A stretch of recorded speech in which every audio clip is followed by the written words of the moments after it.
Don't invite her. She'll just make everything awkward and outdated. I smiled politely and continued arranging the appetizers I'd brought for the family gathering. What my son didn't know was that in 3 weeks, the entire family would be begging me for an invitation to the most exclusive reunion anyone had ever seen, aboard my private 120-foot yacht in the Mediterranean.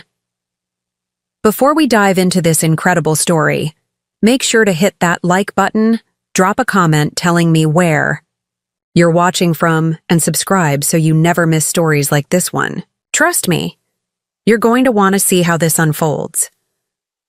My name is Victoria. I'm 70 years old, and this story begins 5 years ago when my world completely collapsed in a way I never saw coming. For 45 years, I had been married to Jonathan Sterling, a successful maritime shipping executive who built Sterling Maritime from a small coastal operation into one of the largest shipping companies on the East Coast. But this story really starts with understanding who I was before everything fell apart. I wasn't just Jonathan's wife. I was his business partner in every sense of the word. While he handled the operational side of Sterling Maritime, I managed the financial planning, client relationships, and strategic partnerships that turned his shipping routes into a maritime empire.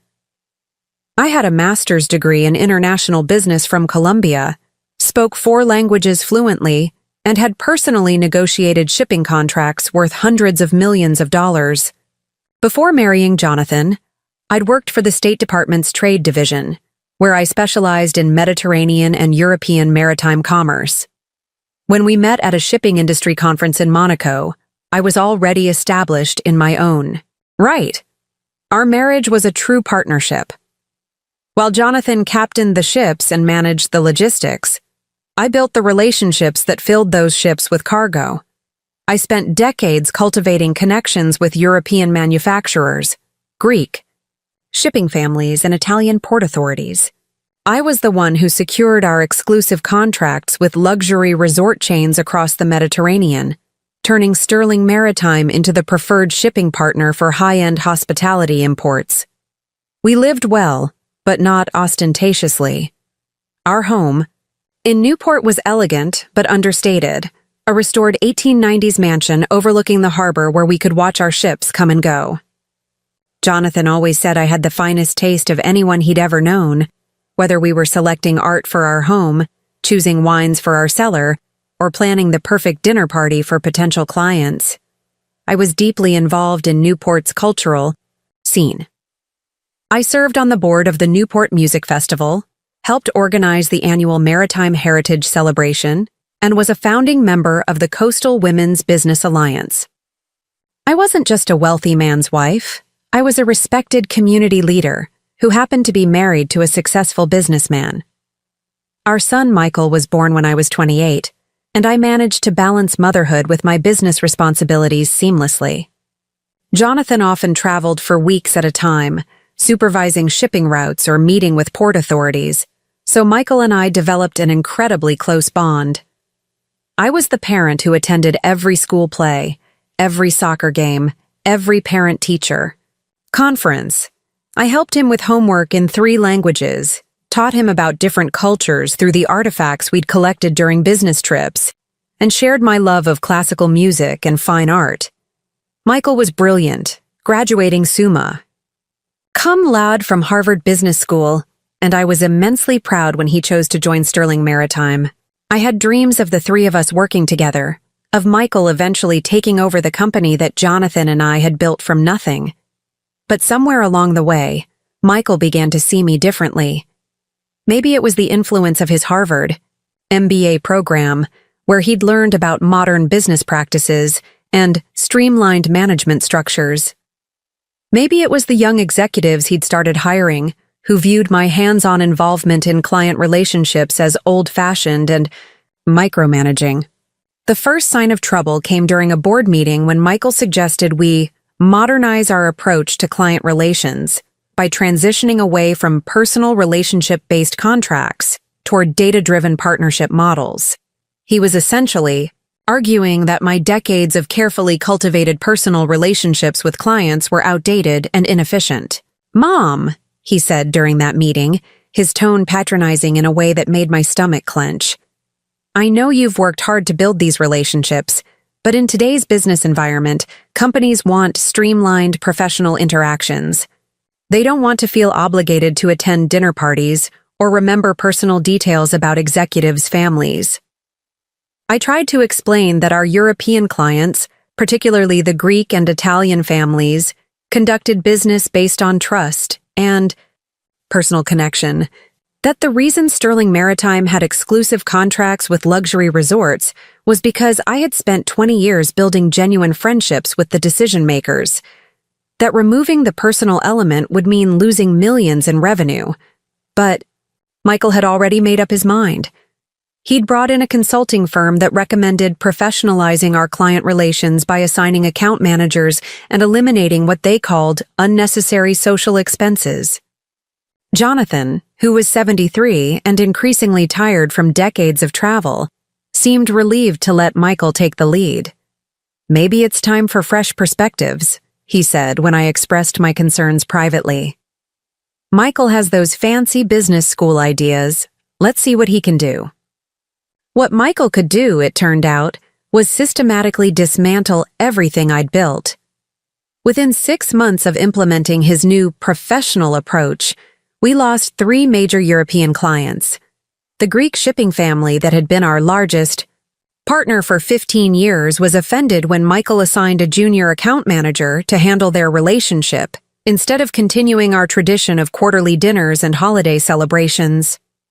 The Italian resort chain that had been exclusively using Sterling Maritime for luxury imports ended our contract when Michael's team tried to renegotiate terms via email rather than the face-to-face meetings they expected. But Michael blamed these losses on market changes and outdated business models. He convinced Jonathan that the lost revenue was a temporary adjustment period and that the new approach would be more profitable in the long run. Then came the devastating blow that changed everything. Jonathan suffered a massive heart attack while inspecting one of our newest ships in the Boston harbor. He was rushed to Massachusetts General Hospital, where he spent 3 weeks in intensive care before passing away on a cold February morning. I was holding his hand when he died, and his last words to me were, "Take care of our legacy, Victoria. Don't let anyone diminish what we built together." The funeral was everything Jonathan would have wanted, a celebration of his life attended by shipping executives from around the world, maritime officials, and the European business partners, who had become genuine friends over the decades. I delivered a eulogy that honored both his vision and our partnership, speaking about how Sterling Maritime had been built through the combination of his operational expertise and our shared commitment to relationship-based business. But even during the funeral, I could sense Michael's impatience with what he saw as my overly emotional approach to business relationships. When our Greek partners approached me afterward to express their condolences and their concerns about the future of our partnership, Michael interrupted the conversation to assure them that Sterling Maritime would continue to operate with the highest professional standards under new management. The reading of Jonathan's will 2 weeks later should have been straightforward. Jonathan and I had built Sterling Maritime together, and I expected to inherit his shares of the company, making me the majority owner. We'd discussed this arrangement many times over the years, and Jonathan had always assured me that I would have the controlling interest needed to protect the business we'd created. But Michael had been busy during Jonathan's final months. It turned out that in the year before his death, when Jonathan was increasingly overwhelmed by health issues and business pressures, Michael had convinced him to restructure the company's ownership. The new arrangement gave Michael 60% controlling interest, while I received only 30%, with the remaining 10% held in a trust for future expansion. Michael presented this as a natural transition plan that would ensure the company's stability under experienced leadership. He'd convinced Jonathan that given my age and the changing business environment, it would be better for me to transition into an advisory role while Michael took operational control. I was devastated. not just because I'd lost my husband, but because I'd simultaneously lost control of the company I'd helped build from nothing. Everything I'd worked for over 4 decades, the relationships, the contracts, the reputation, was now in the hands of someone who fundamentally misunderstood how our business worked. The months that followed were a masterclass in being systematically pushed out of my own company. Michael immediately implemented what he called organizational restructuring. My office, which had been next to Jonathan's on the executive floor, was relocated to a smaller space on the 3rd floor under the guise of optimizing space utilization. My assistant of 15 years was reassigned to other duties because Michael felt I no longer needed dedicated administrative support. Most painfully, I was excluded from client meetings. Michael explained that he wanted to establish clear lines of authority and avoid confusing clients with multiple points of contact. When I protested that these clients were my personal relationships built over decades, he replied that Sterling Maritime needed to move beyond personality-dependent business models. The European partners I'd worked with for years began calling me directly, confused about why they were suddenly dealing with junior account managers instead of me. Giuseppe Romano, whose family had been importing luxury goods through Sterling Maritime for 12 years, called me at home one evening. "Victoria, my dear friend," he said in his warm Italian accent. "What has happened? This young man, this Michael, he sends me forms to fill out like I am applying for a loan. Where are you? Why are we not meeting for dinner to discuss the spring shipping schedule like we always do?" I had to explain, with tremendous embarrassment, that I was no longer handling client relationships. Giuseppe was quiet for a long moment, then said something that chilled me to the bone. "If Sterling Maritime no longer values personal relationships, perhaps it is time for my family to find new partners who do." Within 3 months, we lost Giuseppe's account. Then Maria Stavros, our primary contact with the Greek resort development company, ended our 15-year partnership. Then the Dubois family in France. Then the luxury hotel chain in Spain. Michael blamed these losses on market volatility and clients who couldn't adapt to modern business practices. He never acknowledged that we were losing millions in revenue because he'd destroyed relationships that had taken me decades to build. But the most heartbreaking part wasn't the business losses. It was watching my son transform from someone I'd raised to be respectful and thoughtful into someone who seemed to view me as an obstacle to his success. During family dinners, Michael would talk about his vision for Sterling Maritime's future, as if the company's past, our past, was something to be overcome rather than honored. When I'd offer insights based on my experience with specific clients or regions, he'd respond with phrases like, "That may have worked in the past, but we need to focus on scalable solutions," or, "I appreciate your perspective, but we're implementing best practices from leading business schools." It was death by 1,000 cuts. Every day brought a new way of being marginalized, dismissed, or made to feel like my decades of experience were not just irrelevant, but actively harmful to the company's progress. The worst part was that I could see exactly what was happening, but I felt powerless to stop it. Michael controlled the company, controlled the narrative, and seemed determined to prove that Sterling Maritime could be more successful without my involvement. 6 months after Jonathan's death, I made a decision that surprised everyone, including myself. I told Michael I was taking an extended sabbatical to process my grief and consider my future role with the company. What I didn't tell him was that I had no intention of coming back to watch him systematically destroy everything Jonathan and I had built together. I also didn't tell him that during those final months of feeling pushed out and disrespected, I had been quietly making phone calls to some very old friends in very interesting places. Because while Michael had been busy restructuring Sterling Maritime, I had been remembering exactly who I was before I became Jonathan's business partner. I was a woman who had built international relationships, who understood global commerce, and who had more connections in the maritime industry than my son could possibly imagine. And I was about to remind him, and everyone else, that dismissing someone with my experience and resources was the kind of mistake that could change everything. But first, I needed to disappear for a while and let Michael learn some very expensive lessons about the value of relationships he'd so carelessly thrown away. The stage was set for the most educational family reunion in Sterling family history. What I didn't expect during those first devastating months after Jonathan's death and my effective exile from Sterling Maritime was that Michael would suddenly become interested in playing the role of the caring son. It started about 3 months after I'd announced my sabbatical, when he began calling me with what seemed like genuine concern for my well-being. "Mom, I've been thinking," he said during one of these calls, his voice carrying that carefully, modulated tone he used when he wanted something. "You've been through so much with Dad's death and all the changes at the company. Maybe you shouldn't be living alone in that big house." The big house he was referring to was the Newport mansion Jonathan and I had lovingly restored over 20 years.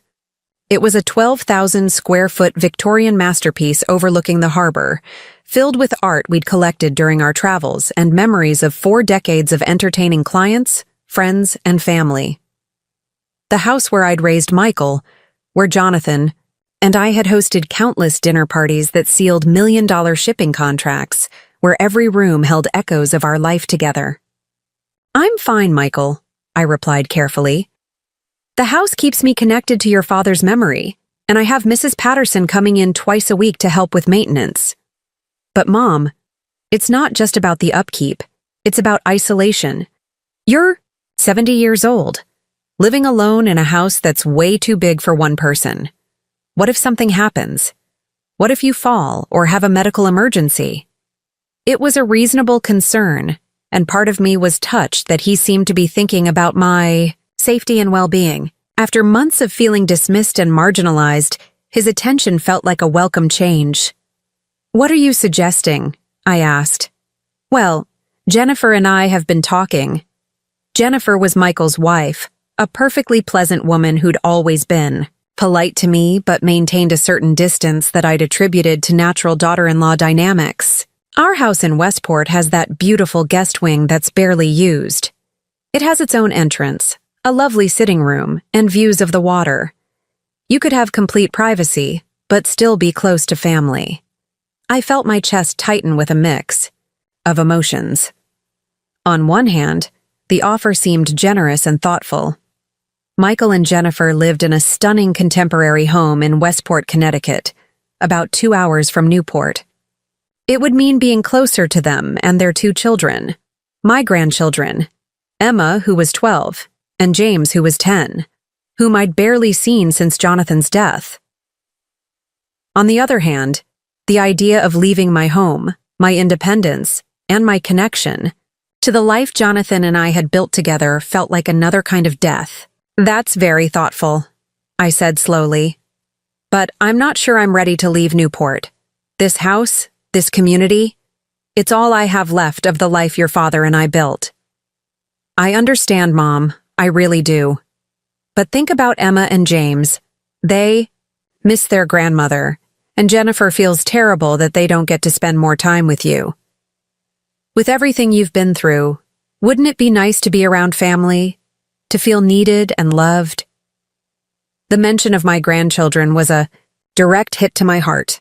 Emma was developing into a remarkable young woman, intelligent, artistic, and curious about the world in ways that reminded me of myself at that age. James was a bright, energetic boy who loved hearing stories about the places Jonathan and I had traveled for business. Since Jonathan's death and my removal from Sterling Maritime, I'd seen them only a handful of times, and I missed them desperately. "And honestly," Michael continued, "Jennifer could really use your help. She's been overwhelmed trying to manage her own career while handling all the household responsibilities. Having you there would be such a blessing for all of us." Jennifer worked as a marketing executive for a luxury goods company, and I knew she traveled frequently for work. The idea that I could be helpful, that my presence would be valued rather than tolerated, was incredibly appealing after months of feeling useless and unwanted. Would this be a temporary arrangement while I figure out what I want to do long-term? I asked. Of course. This is just about giving you time to heal and process everything that's happened. There's no pressure for any permanent decisions.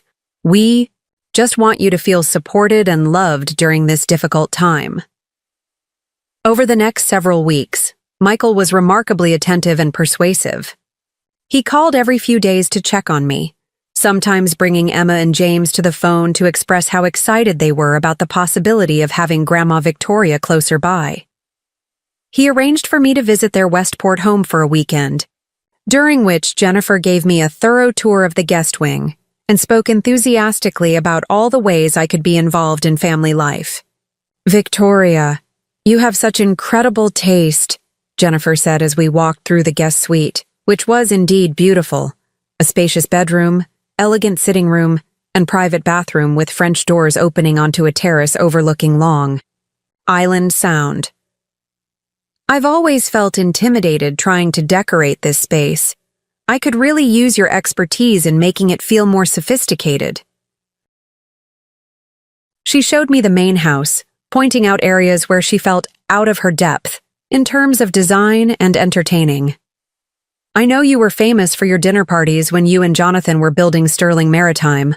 I would love to learn from you.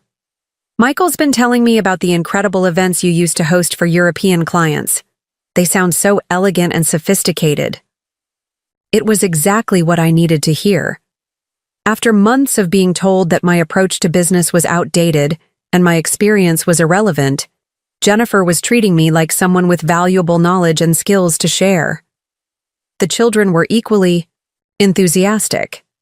Emma, who was taking French in school, was thrilled to learn that I spoke the language fluently and could help her with pronunciation and cultural context. James was fascinated by my stories about traveling to ports across the Mediterranean and begged me to teach him about different countries and their maritime traditions. Grandma Victoria, Emma said as we sat on the terrace during my visit, could you teach me about art? Mom said you and Grandpa collected paintings from all over Europe. I want to learn about artists and different styles. And could you teach me about ships? James added. I want to know about all the places you and Grandpa went for business. Maybe I could work for Sterling Maritime someday too. The enthusiasm in their voices, their genuine interest in my experiences and knowledge, was intoxicating after the dismissal I'd been experiencing from Michael in the business context. Here were family members who actually valued what I had to offer. During that weekend visit, Michael also made a point of asking for my advice on various family matters. He sought my opinion on Emma's school situation, asked for my thoughts on James's piano lessons, and even requested my input on some household management decisions. It felt wonderful to be consulted, to have my opinions matter again. Mom, you raised me to be successful and thoughtful, he said during a quiet moment on Sunday evening. I want to make sure I'm doing the same for Emma and James. Having you closer would mean they could benefit from your wisdom and experience on a regular basis. By the end of the weekend, I was seriously considering the move. The guest wing was lovely. The children clearly wanted me there, and Jennifer seemed genuinely enthusiastic about having me become part of their household. Most importantly, Michael was treating me with a respect and appreciation that had been missing from our recent interactions.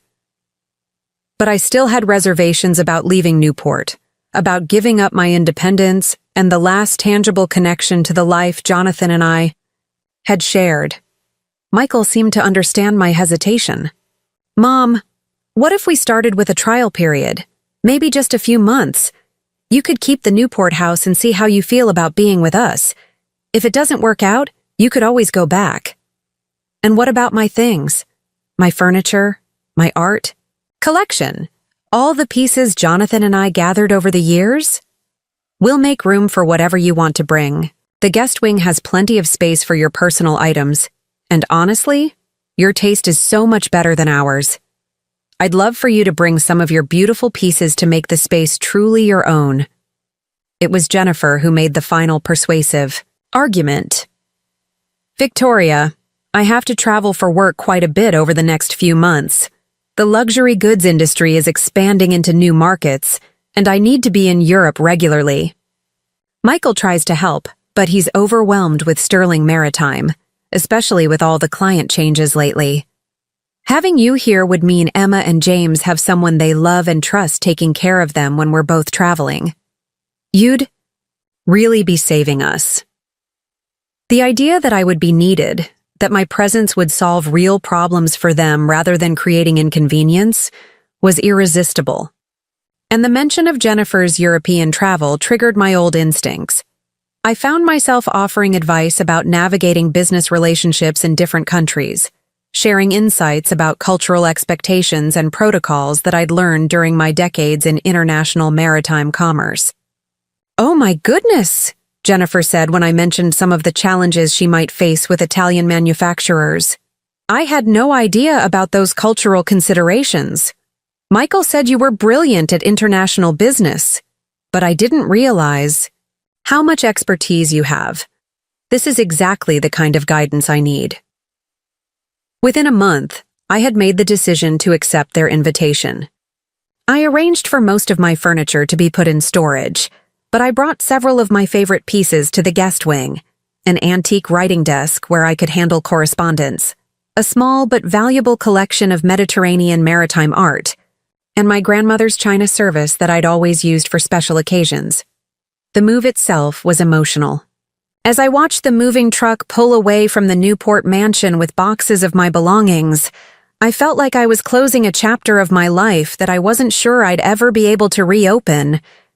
But Michael was there with me, helping coordinate the logistics and providing emotional support. "Mom, this is going to be great," he said as we locked the front door of the house where I'd lived for 2 decades. "You're not losing anything. You're gaining the chance to be a real part of Emma and James's daily lives. They're going to learn so much from you."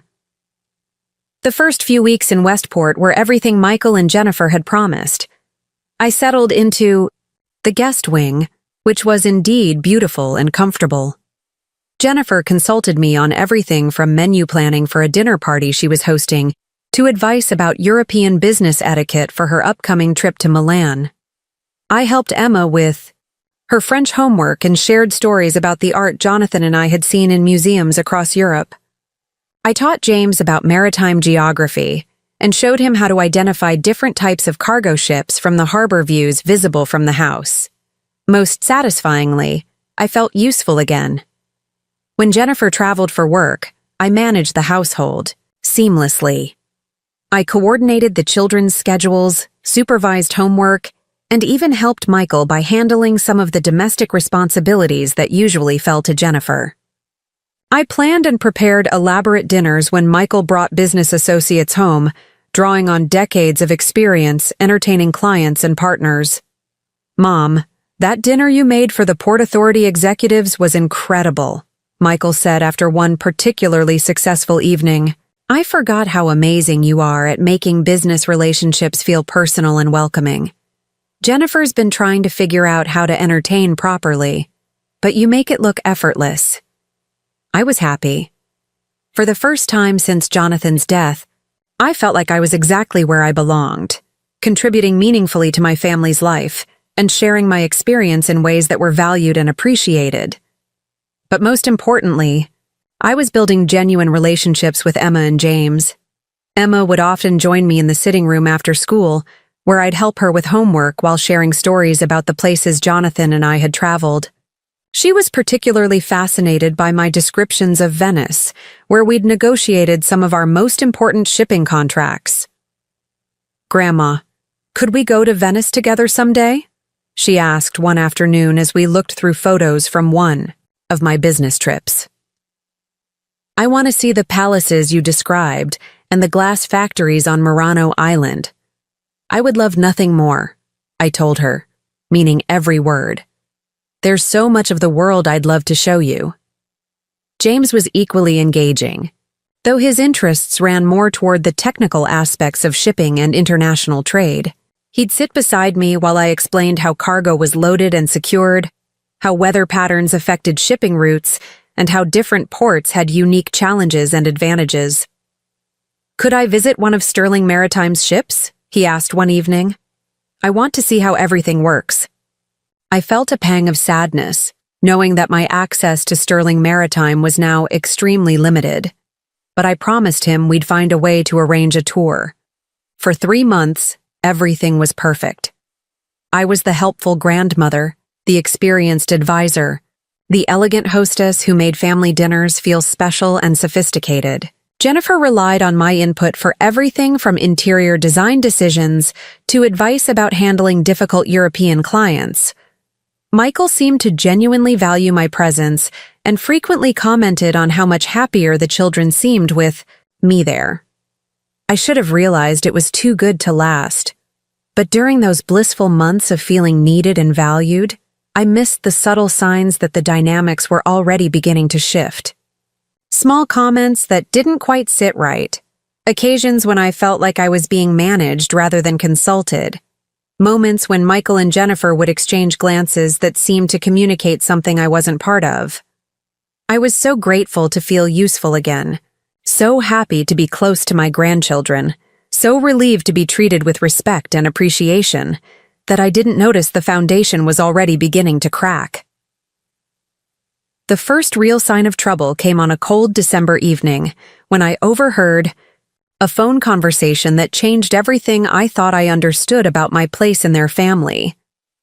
But that story, and what I learned that night, would have to wait until I was ready to face the truth about why Michael had really wanted me to move in with them. Because sometimes the people who rescue you aren't actually saving you at all. Sometimes they're just moving you into position for something much worse than what you escaped from. And sometimes the kindness that feels most genuine is actually the most calculated manipulation of all. I was about to learn that lesson in the most painful way possible. The first real sign of trouble came on a cold December evening, when I overheard a phone conversation that changed everything I thought I understood about my place in their family. I had been living in the Westport guest wing for 3 months, and it was the week before Christmas. Jennifer was in Milan for a luxury goods trade show, and I was handling the household responsibilities, coordinating Emma and James's holiday break schedules, managing the Christmas preparations, and helping Michael navigate the domestic details that Jennifer usually handled. That particular evening, I had prepared one of my signature dinners for Michael and the children, coq au vin with roasted winter vegetables, a recipe I'd perfected during our business trips to Provence.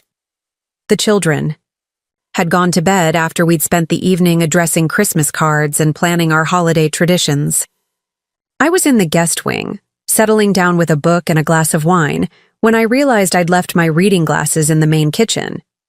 As I walked through the connecting hallway between the guest wing and the main house, I could hear Michael's voice coming from his home office, which was just off the kitchen. The door was slightly ajar, and his tone was hushed but intense, the way he spoke when he was handling sensitive business matters. I should have announced my presence or simply returned to retrieve my glasses later. But something in his tone made me pause, and what I heard next stopped me cold. "No, Robert. The arrangement is working perfectly," Michael was saying. "She's been here 3 months now, and it's exactly what we hoped for. Free childcare, household management, and she's even handling the entertaining when I need to bring business associates home." There was a pause while the person on the other end, Robert, who I realized must be Robert Chen, Michael's business partner and closest friend, responded. "Of course it's saving us money," Michael continued. "Do you know what we were spending on housekeepers and nannies before she moved in? And now, Emma and James are being supervised by someone who actually cares about them, so Jennifer doesn't feel guilty about traveling for work." Another pause. Then Michael's voice took on a tone that made my blood run cold. "The best part is that she thinks she's needed and valued. You should see how eager she is to help with everything. She's like a high-end domestic service that comes with emotional investment." I felt like I'd been punched in the stomach. High-end domestic service. That's how my son viewed my presence in his home, not as a beloved family member contributing to their lives, but as free labor with emotional attachment. No, no, Michael was saying, and I could hear him walking around his office. She's not suspicious at all. She's so grateful to feel useful again after everything with Sterling Maritime that she hasn't questioned anything.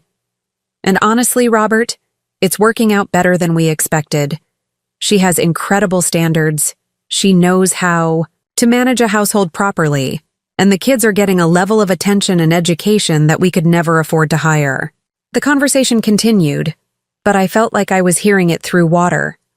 Michael was describing me like a resource he'd acquired, detailing the benefits of my presence as if I were a particularly good business investment. The timing was perfect, he said. After Dad died and we restructured Sterling Maritime, she was vulnerable and isolated. When I suggested she move in with us, she practically jumped at the chance. She was so desperate to feel needed that she didn't ask any difficult questions about the arrangement. I realized I was gripping the doorframe so tightly that my knuckles had turned white. The rescue that had felt so generous, so caring, had actually been a calculated move to acquire unpaid household help. Jennifer loves it too, Michael continued. Before Mom moved in, we were always scrambling to coordinate childcare when Jennifer had to travel.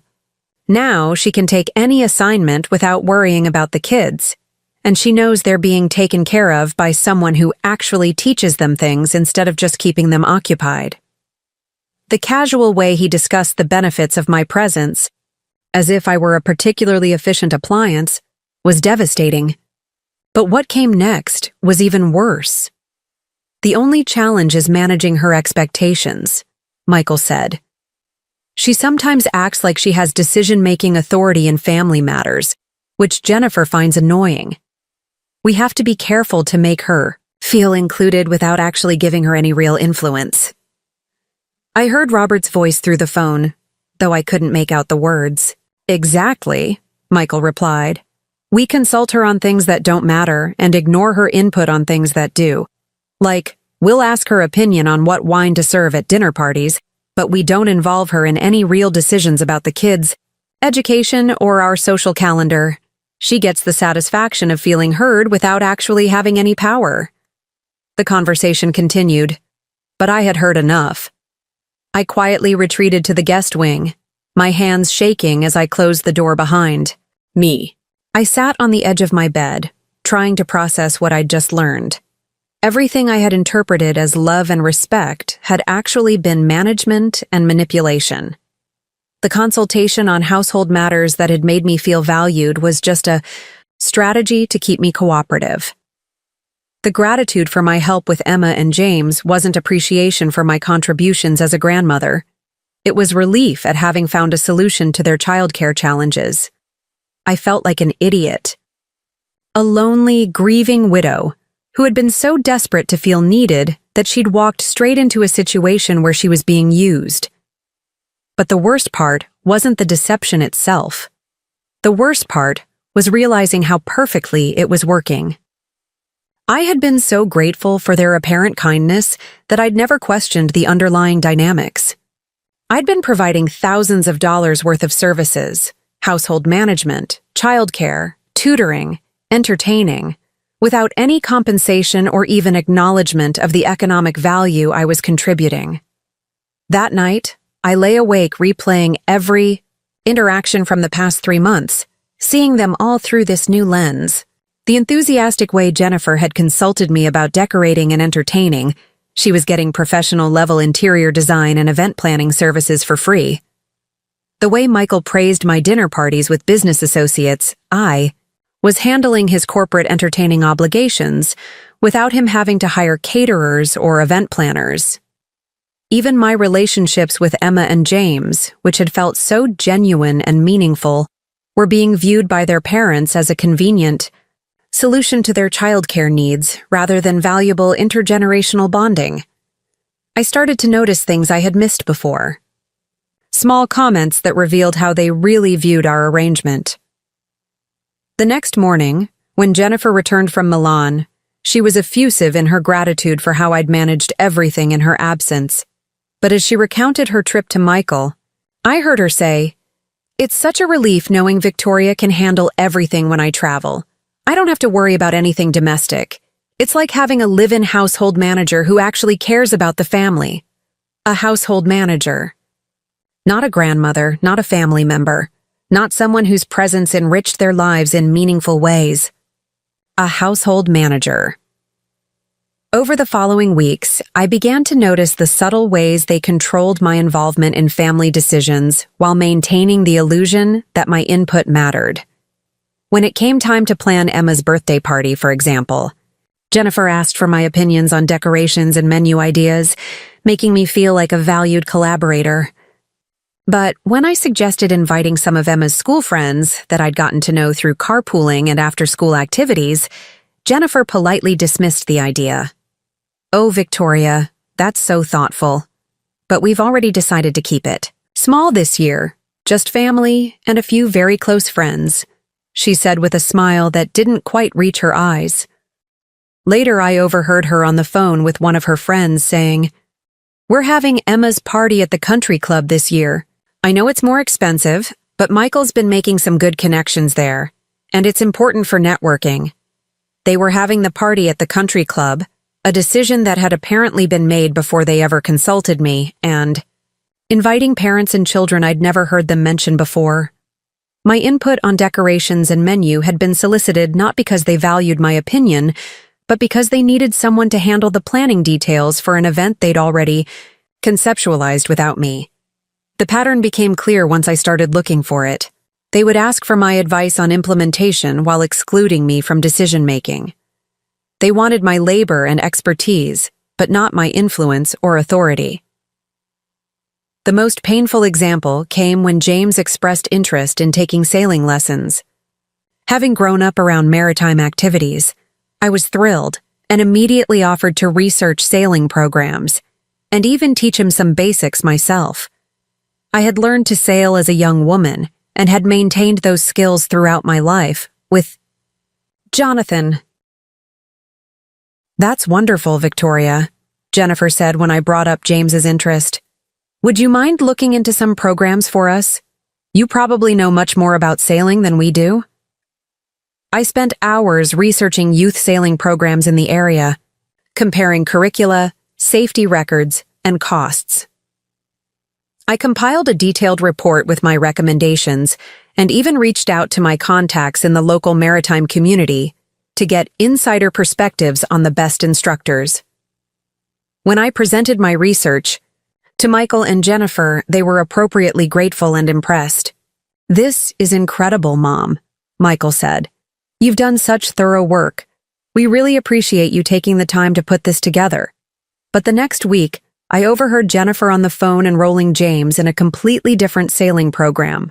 One that hadn't even been on my list because it was significantly more expensive and, frankly, less comprehensive than my top recommendations. When I asked about the decision, Jennifer explained, "We decided to go with the Yacht Club program because several families from James's school use it, and we thought it would be good for him to be with his classmates." It was a reasonable explanation, but it highlighted the reality of my position. They had used my expertise to research options, but they'd made their decision based on social considerations I hadn't been told were important. I was valuable for my labor and knowledge, but not for my judgment or decision-making authority. The social dynamics became even clearer during their Christmas party that year. Jennifer had asked for my help planning the event, and I had thrown myself into the project with enthusiasm. I designed the menu, coordinated with vendors, and handled most of the preparation and setup. But during the party itself, I realized I was functioning more as staff than as family. Jennifer introduced me to guests as Michael's mother, who's been such a help with the party planning, but the conversations never went deeper than polite acknowledgments of my contributions. Meanwhile, I watched Jennifer navigate the room like a confident hostess, accepting compliments on the beautiful event without mentioning that I had designed and executed most of it. When guests praised the elegant appetizers or the sophisticated wine selection, she smiled graciously and said things like, "Thank you. We really wanted to create something special." I spent most of the evening in the kitchen, managing the flow of food and coordinating with the catering staff I'd hired. When I did join the party, I felt like an outsider looking in on a social world that I wasn't truly part of, despite having created the framework that made it possible. But the most telling moment came near the end of the evening, when I overheard Jennifer talking to one of her friends in the hallway. "Your party was absolutely gorgeous," the friend was saying. "How do you manage to pull off something so elegant with your busy schedule?" "Honestly, having Michael's mother living with us has been a godsend," Jennifer replied. "She has such sophisticated taste and experience with entertaining. I just have to point her in the right direction, and she handles all the details." Point her in the right direction. As if I were an employee receiving assignments rather than a family member sharing my expertise and enthusiasm. That night, as I cleaned up the remnants of the party while Michael and Jennifer went to bed, I felt the full weight of my situation. I was living in their house, providing valuable services, contributing to their lifestyle and success. But I was being treated as a particularly useful household resource rather than a respected family member. The children, Emma and James, were the only bright spot in an increasingly painful dynamic. Their affection for me seemed genuine, and our relationships felt authentic in ways that my interactions with their parents increasingly did not. But even there, I began to notice how Michael and Jennifer managed my influence. When Emma asked if I could take her to visit the art museums in New York City, something I'd mentioned wanting to share with her, Jennifer quickly intervened. "That's such a lovely idea, Victoria, but Emma has so many activities already scheduled. Maybe we can plan something like that for summer vacation." Summer vacation never came, and when I brought up the museum trip again, Jennifer had a new reason why it wasn't convenient. Similarly, when James expressed interest in learning more about Sterling Maritime and possibly visiting one of our ships, Michael was enthusiastic in conversation but evasive when it came to making actual arrangements. "That's a great idea, Mom. Let me see what I can set up," he would say, but weeks would pass without any follow-through. I began to realize that while they wanted me to educate and engage with the children on subjects that enriched their development, they didn't want me to create experiences or relationships that might give me independent influence in Emma and James's lives.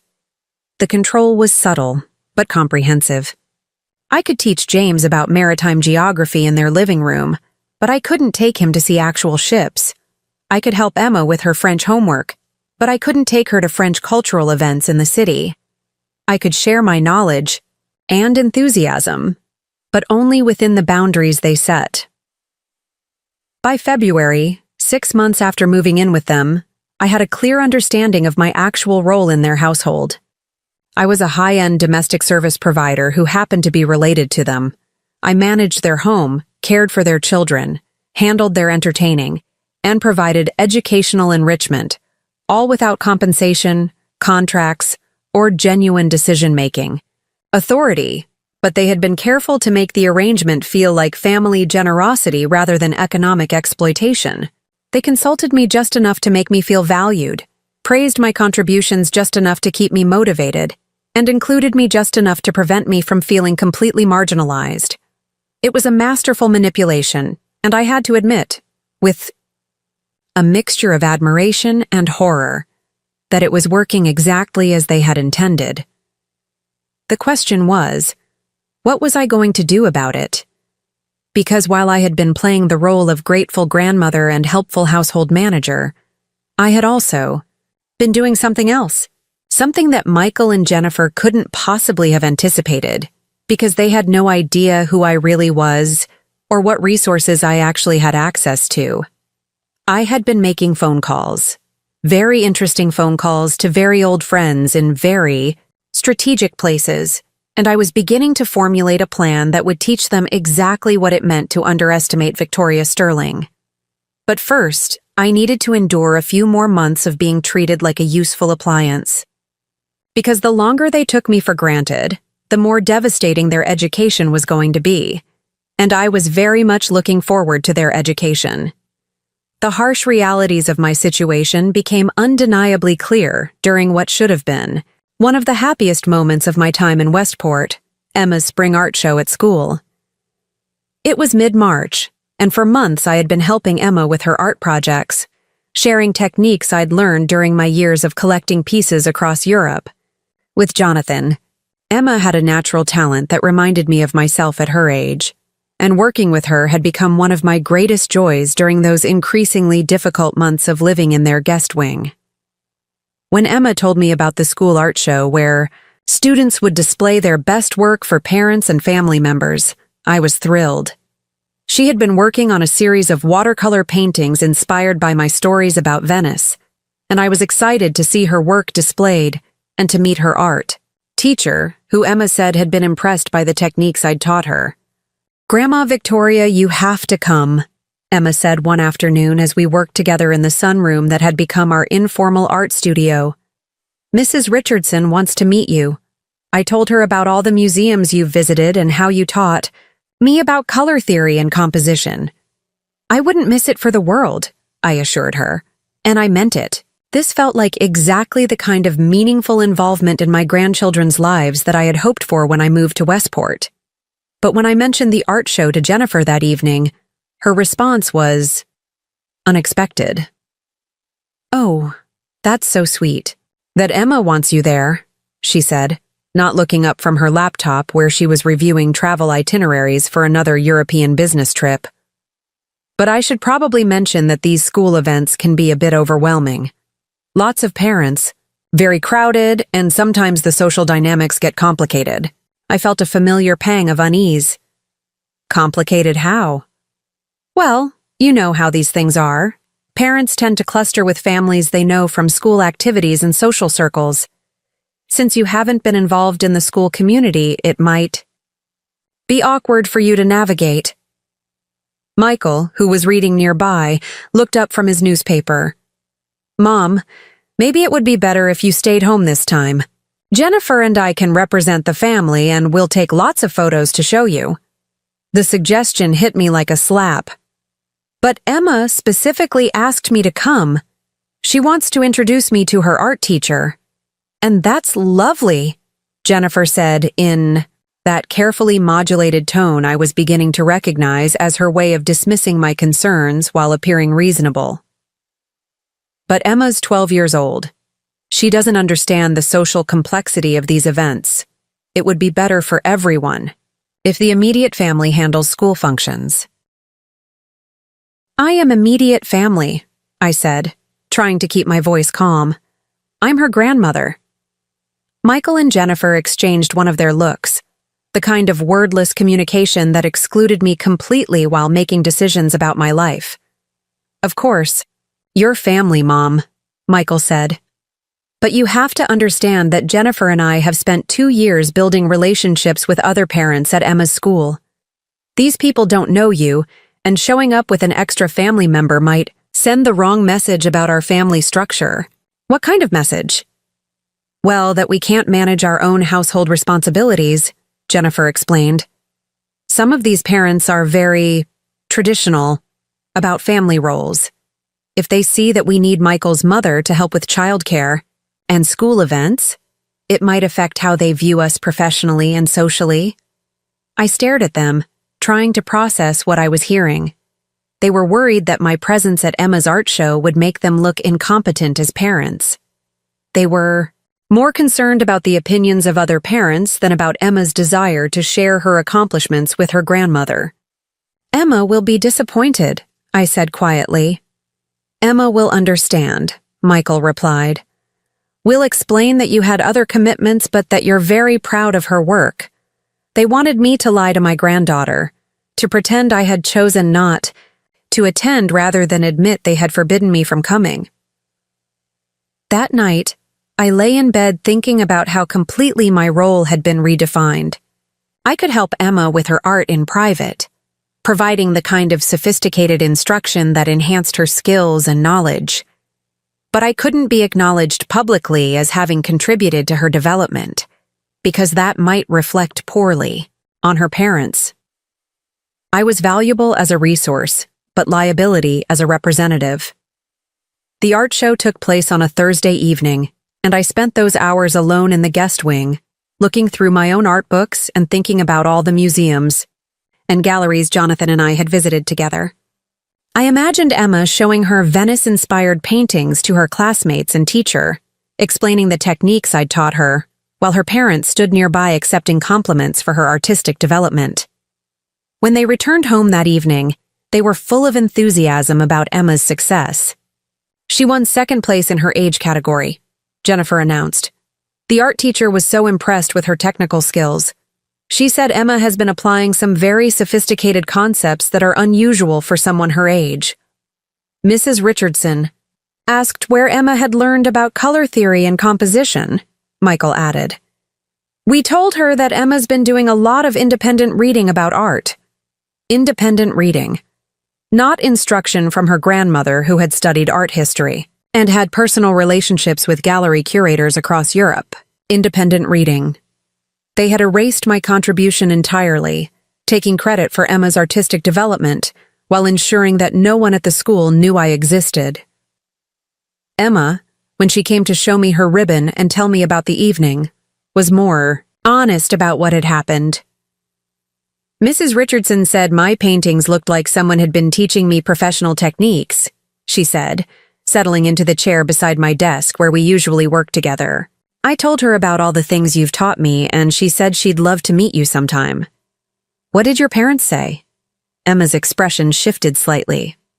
Mom said maybe we could arrange something later, but that Mrs. Richardson is very busy.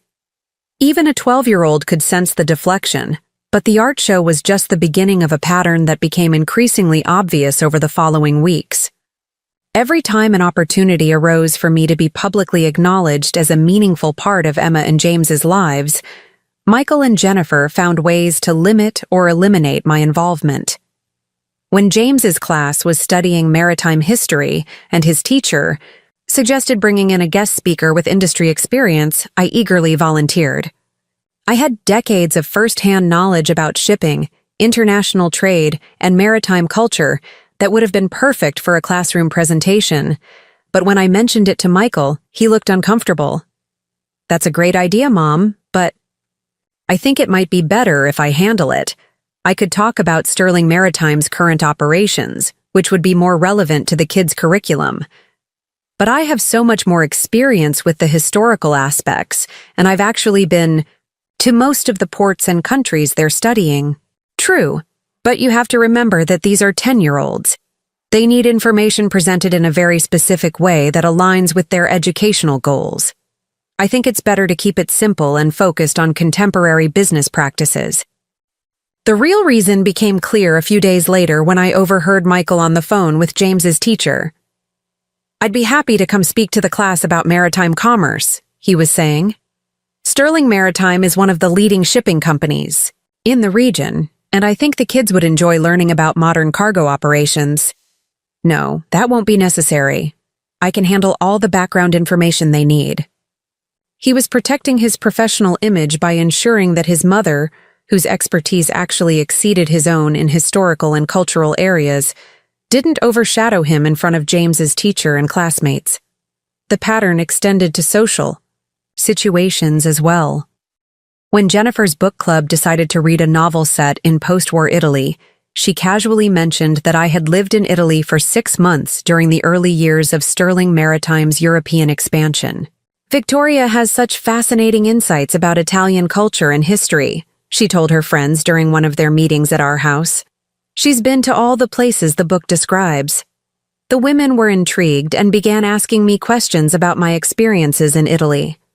I found myself sharing stories about the small coastal towns where Jonathan and I had negotiated shipping agreements, the family-owned businesses we'd worked with, and the cultural nuances that had helped us build successful partnerships. But, as the conversation continued, I noticed Jennifer becoming increasingly uncomfortable. When one of her friends suggested that I should lead their discussion of the next Italy-focused book they were planning to read, Jennifer quickly redirected. That's so generous, but Victoria is incredibly busy these days. She's been helping us with so many family projects. After her friends left, Jennifer approached me with what seemed like gratitude but felt more like damage control. Thank you for sharing those stories with my book club. They were fascinated. But I hope you don't mind if I ask you to be a little more selective about what you share in the future. Some of those women are quite competitive about their travel experiences and cultural knowledge. I wouldn't want them to feel intimidated. I was being asked to downplay my own experiences and expertise to protect other people's feelings and Jennifer's social standing within her group. The most painful example came when Emma's school announced a cultural heritage project where students would research and present about their family backgrounds. Emma was excited to learn more about our family's history, particularly our connections to European maritime trade. "Grandma, could you help me with my project?" she asked. "I want to tell everyone about how you and Grandpa built Sterling Maritime and all the places you traveled for business." I was thrilled. This was exactly the kind of meaningful intergenerational connection I had hoped to build with my grandchildren. I had photographs, documents, artifacts, and stories that could bring our family history to life in ways that would be both educational and engaging. But when Emma mentioned the project to her parents, Michael's reaction was immediate and definitive. "I think it would be better if Emma focused on more recent family history," he said. "Maybe she could talk about Sterling Maritime's current operations, or even Jennifer's work in luxury goods marketing." "But I want to learn about the old days," Emma protested. "Grandma has all these cool stories about traveling to different countries and meeting interesting people." "Those stories are fascinating for family conversations," Jennifer said smoothly. "But they might be too complex for a school presentation. We want to make sure Emma's project is age-appropriate and focused." I watched my granddaughter's enthusiasm deflate as her parents systematically discouraged her interest in the very experiences that made our family history unique and compelling.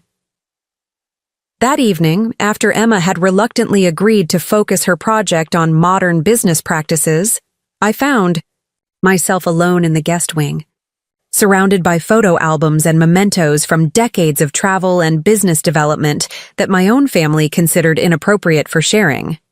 But perhaps the most devastating revelation came during a conversation I wasn't supposed to hear. When Michael and Jennifer thought I was grocery shopping but had actually returned early because I'd forgotten my credit card. I was in the guest wing, looking for my wallet, when I heard their voices coming from the kitchen where they were apparently having coffee and discussing weekend plans. "I'm getting a little concerned about my mother's expectations," Michael was saying. "She seems to think she should be involved in every aspect of Emma and James's lives." "I've noticed that too," Jennifer replied. "She gets upset when we don't. Include her in school events or social activities. I think she's forgotten that she's here to help us, not to become some kind of alternative parent." "Exactly. She's been great with the practical stuff, the homework help, the household management, the entertaining when I bring clients home. But lately she seems to want credit and recognition for everything she does. It's like she thinks being helpful entitles her to decision-making authority. I don't want Emma and James getting confused about who's actually in charge of their lives." I stood frozen in the guest wing, listening to them discuss me like a problematic employee who was overstepping her boundaries. "Maybe we need to have a conversation with her about appropriate boundaries," Jennifer suggested. "Make it clear that while we appreciate her help, we're still the parents and the primary decision-makers. The problem is that she's so sensitive about feeling excluded. If we're too direct, she'll get emotional and make everything more complicated. Then we need to be more strategic about managing her involvement. Let her feel included in ways that don't actually matter, and gradually reduce her expectations about being part of important family decisions." "Like what we've been doing with the school events?" "Exactly. She can help Emma with art at home, but she doesn't need to be at the art show. She can teach James about maritime history in the living room, but she doesn't need to speak to his class. We get the benefit of her expertise without the complications of having her represent our family publicly."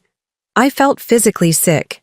They were discussing strategies for manipulating my emotions and managing my expectations as if I were a difficult child, rather than a 70-year-old woman who had built an international business and raised a successful son.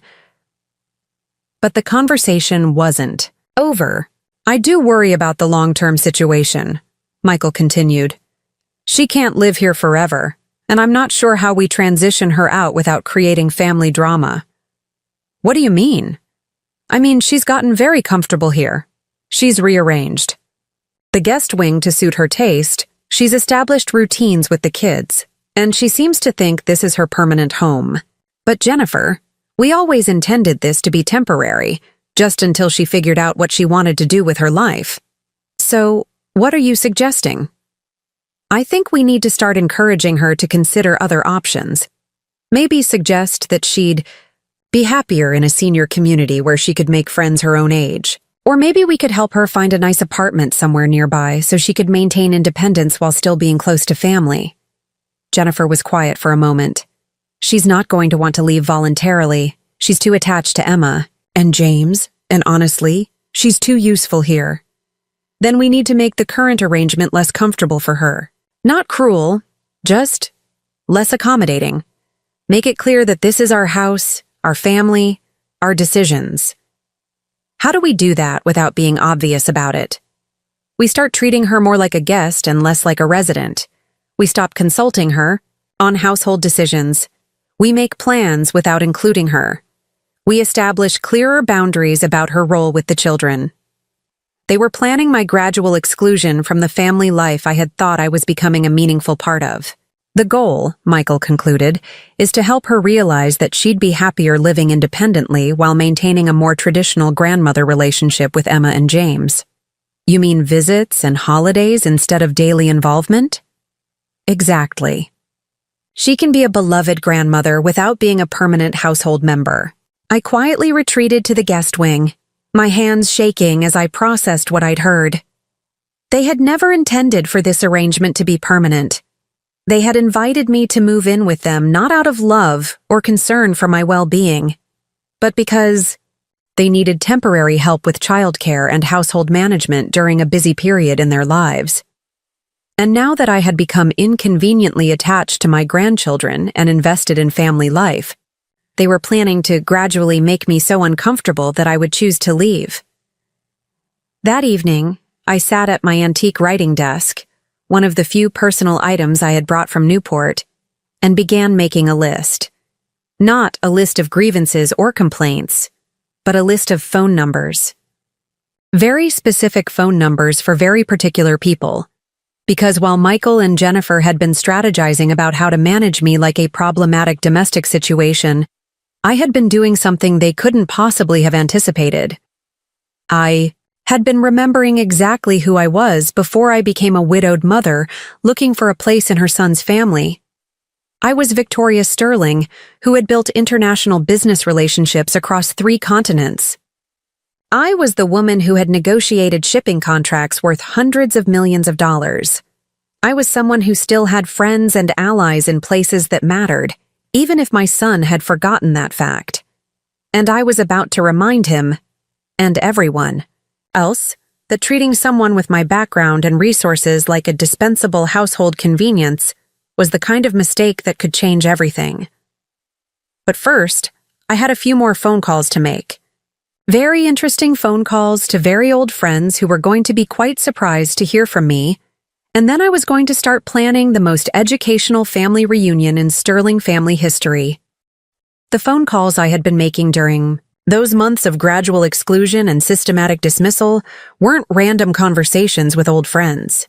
They were strategic communications with some of the most influential people in the international maritime industry. People who remembered Victoria Sterling not as Michael's dependent mother, but as the brilliant businesswoman who had helped build one of the most successful shipping empires on the East Coast. The first call I made was to Dimitri Stavros in Athens. Dimitri and his family controlled the largest private shipping fleet in the Eastern Mediterranean, and Jonathan and I had maintained a business relationship with them for over 20 years. But more than that, Dimitri's daughter Maria had become one of my closest friends during the years when I regularly traveled to Europe for Sterling Maritime. "Victoria!" Dimitri's voice boomed through the phone when I reached him at his office in Piraeus. "My dear friend, it has been too long. Maria told me about Jonathan's passing. We were devastated to hear the news." Thank you, Dimitri. It's been a difficult year. But tell me, how is Sterling Maritime? Michael is doing well with the business, I hope. This was the conversation I had been dreading, but knew I needed to have. Actually, Dimitri, that's part of why I'm calling. Michael has decided to modernize our client relationships. I'm no longer actively involved in the company's operations. There was a long pause on the other end of the line. Dimitri understood exactly what that meant in the context of family, businesses, and Greek shipping traditions. Victoria, this is very concerning. You were the heart of Sterling Maritime's European operations. Your relationships, your understanding of our culture and business practices, these things cannot be simply replaced with modern efficiency. I know, and frankly, Michael is already experiencing some of the consequences. We've lost several long-term partnerships because he's trying to conduct business through account managers and email rather than personal relationships. This is foolish, Dimitri said, and I could hear the anger in his voice. In our business, trust is everything. Personal. Relationships are everything. You cannot build shipping partnerships with spreadsheets and PowerPoint presentations. I completely agree, but Michael is convinced that my approach is outdated. Outdated? Dimitri's voice rose. Victoria, you negotiated some of the most complex international shipping agreements I have ever seen. You understand maritime law, international commerce regulations, and cultural business practices better than most men who have been in this industry their entire lives. Your son is making a grave mistake. This was exactly the validation I needed to hear, but it was also the opening I had been hoping for. Dimitri, I want to ask you something, and I need you to be completely honest with me. If I were to consider starting my own maritime consulting business, helping companies navigate European partnerships and international shipping agreements, do you think there would be interest in the industry? Interest? Dimitri laughed. Victoria, you would have more business than you could handle. There are dozens of American companies trying to expand into European markets who have no idea how to build the relationships necessary for success.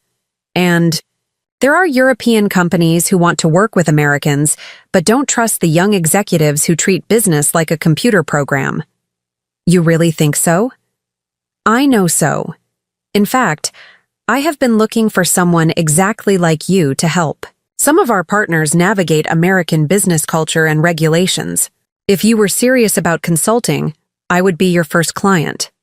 The conversation continued for another hour, with Dimitri describing specific opportunities and challenges that a consultant with my background could address.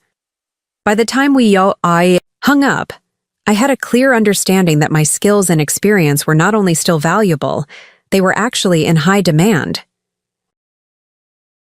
But more importantly, Dimitri had given me something I hadn't expected: information about opportunities that could change everything.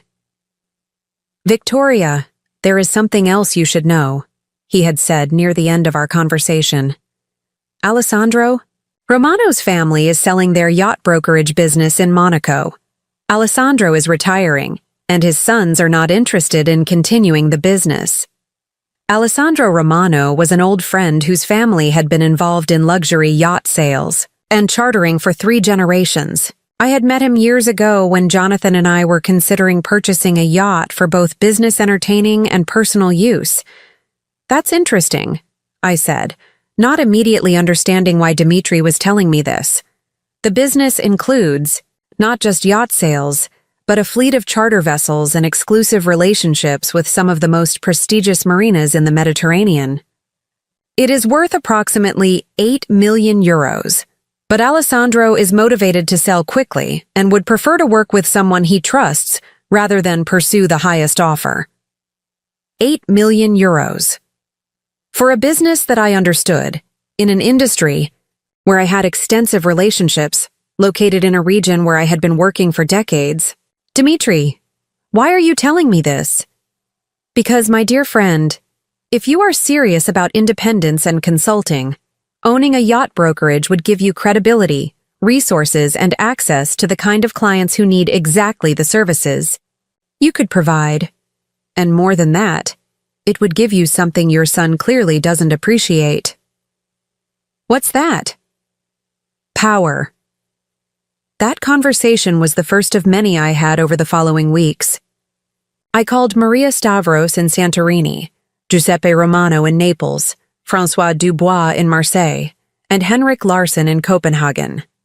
These were people who had known me for decades, who had worked with Jonathan and me during the most successful years of Sterling Maritime, and who still remembered the woman I had been before I became a grieving widow looking for a place in her son's family. Every conversation followed a similar pattern. Initial expressions of sympathy about Jonathan's death, concern about my situation with Sterling Maritime, and then enthusiasm about the possibility of working with me again. But it was my conversation with Alessandro Romano himself that changed everything. Victoria Sterling. Alessandro's voice was warm with genuine affection when I reached him at his office in Monaco. It has been far too long. I was so sorry to hear about Jonathan. He was a good man and a good partner. Thank you. Alessandro, I miss him terribly. And how are things with your son's business? I heard there have been some changes at Sterling Maritime. The maritime industry is surprisingly small, and news travels quickly among the established families and companies. Alessandro already knew that I was no longer involved in Sterling Maritime's operations.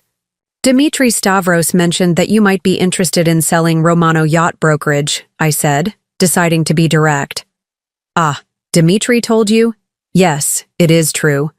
My sons prefer their tech startups to boats, and I am ready to enjoy retirement with my grandchildren. But Victoria, I will be honest with you. I am very particular about who I sell to. This business has been in my family for 60 years. I want someone who understands not just yachts, but the culture and relationships that make this industry work. What would be involved in such a sale?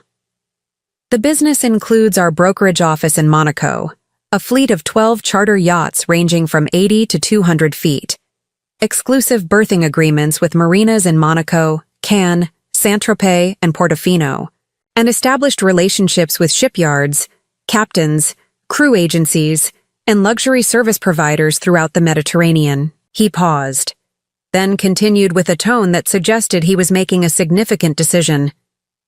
Victoria, if you are seriously interested, I would be willing to structure this as more than just a sale.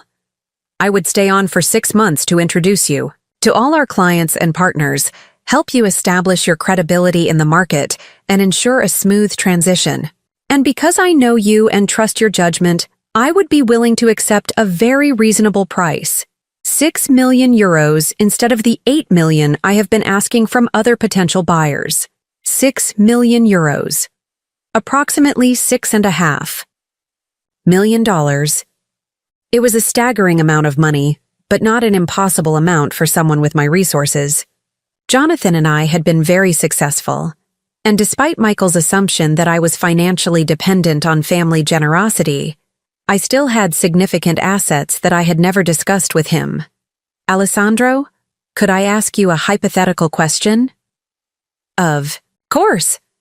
If someone were to own Romano Yacht Brokerage, what kind of influence would that give them in the Mediterranean luxury market? Alessandro laughed. Victoria, you would be one of the most powerful people in the industry. Our clients include European royalty, American tech billionaires, entertainment celebrities, and international business leaders. When someone wants to charter a yacht for a corporate event, a family vacation, or a social gathering in the Mediterranean, they come to us because we have access to the best vessels and the most exclusive locations. And the charter business specifically? We coordinate some of the most prestigious events in Europe: corporate retreats, family reunions, wedding celebrations, anniversary parties, all hosted aboard luxury yachts in some of the most beautiful locations in the world. Last year alone, we organized charters for 3 royal family celebrations, 5 Fortune 500 company events, and dozens of high-profile personal occasions. The possibilities were beginning to crystallize in my mind, but I needed to understand the timeline. How quickly would you need to complete such a sale? For the right buyer, I could have everything finalized within 6 weeks. I am motivated to retire, and frankly, I would prefer to work with someone I know and trust, rather than spend months negotiating with strangers. That night, I sat in my guest wing in Westport, surrounded by financial documents I hadn't looked at in months, calculating exactly what resources I had available. Jonathan and I had been conservative investors, but we had been very successful ones. In addition to my share of Sterling Maritime, which Michael controlled but which still generated dividends, I had personal investment accounts, real estate holdings, and a life insurance payout from Jonathan's death that I hadn't touched. The numbers were actually quite encouraging. I could purchase Romano Yacht Brokerage without liquidating all my assets or compromising my long-term financial security. More importantly, according to Alessandro's financial records, the business was profitable enough to provide me with both a comfortable income and the resources to expand my consulting activities. But there was something else that made this opportunity irresistible. Something that Michael and Jennifer could never have anticipated when they began planning to gradually exclude me from their family life. If I owned one of the most prestigious yacht brokerage businesses in the Mediterranean, I wouldn't just be able to provide luxury charter services to wealthy clients. I would be able to host events that would be absolutely impossible for anyone else to arrange. Events like, for example, the most exclusive family reunion anyone had ever attempted to organize. I began making more phone calls, but these conversations were different. I was no longer calling as Victoria Sterling, the displaced former business partner of Sterling Maritime. I was calling as the potential owner of Romano Yacht Brokerage, someone who would soon have access to resources and influence that most people could only dream of. My conversation with Captain James Morrison was particularly enlightening. James had been the captain of one of Romano's largest charter yachts for 8 years, and Alessandro had suggested I speak with him about the operational aspects of the business. "Mrs. Sterling, it would be an honor to work with you," James said when I explained my interest in purchasing Romano Yacht Brokerage. "Mr. Romano has told us wonderful things about your background in international maritime business. I'd like to understand what would be involved in organizing large-scale events aboard the charter fleet. We regularly coordinate events for 50 to 200 guests using multiple vessels or one of our larger yachts. Last summer, we hosted a Fortune 500 company retreat that involved 180 participants across 3 yachts, anchored in a private cove near Portofino. The clients were absolutely amazed by the level of service and the exclusive access we could provide. What about something like a family reunion? A large extended family wanting to celebrate a milestone anniversary or birthday? That's actually one of our specialties. We've organized several multi-generational family celebrations where different family groups stay on different yachts but come together for shared meals and activities. It allows for both intimacy and grandeur. Families can have private time, but also participate in larger celebrations. And the locations? We have access to some of the most exclusive anchorages in the Mediterranean, private coves that can only be reached by yacht, exclusive marina berths in Monte Carlo and Saint-Tropez, and special arrangements with luxury resorts for shore-based activities. As James described the possibilities, I began to envision exactly how I could use Romano Yacht Brokerage to create an event that would be absolutely impossible for Michael and Jennifer to replicate or compete with. But first, I needed to make the purchase official. 3 weeks later, I was sitting in Alessandro Romano's office in Monaco, signing the papers that made me the owner of one of the most prestigious yacht brokerage businesses in Europe. "Victoria, welcome to the family," Alessandro said as we shook hands after completing the transaction. "I am confident that you will take this business to new heights." "I have some very specific plans," I told him with a smile that he probably interpreted as enthusiasm for business growth.